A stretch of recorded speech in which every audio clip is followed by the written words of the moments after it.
Do you know the most dangerous question you can ask in your work? What do you think? No, I'm not asking you, I'm telling you. Sorry, I'm a bit cheeky here, but it's true. Imagine you want to seek input from your stakeholders. Asking what do you think can come really natural and from a good place. We want to be open and inclusive. We don't want to limit any answers. But it's not working, isn't it? There are two problems actually. Number one, asking what do you think does not provide any scaffold to your stakeholders. So they don't really know what you are after, so they give you their first reaction, important or otherwise.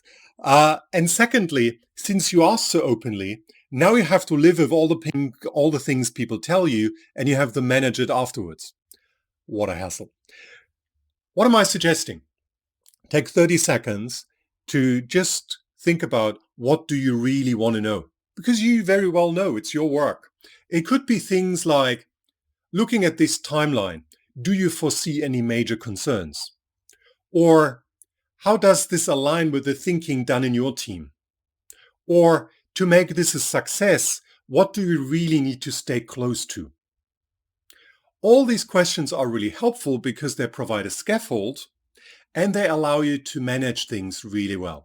The trick is, the better you ask, the more specific you ask, the easier it is to manage input after you gathered it. For instance, if you ask for major concerns and someone tells you they don't like the font color on your slide, you can easily manage that because you asked for major concerns. Let me know what you think.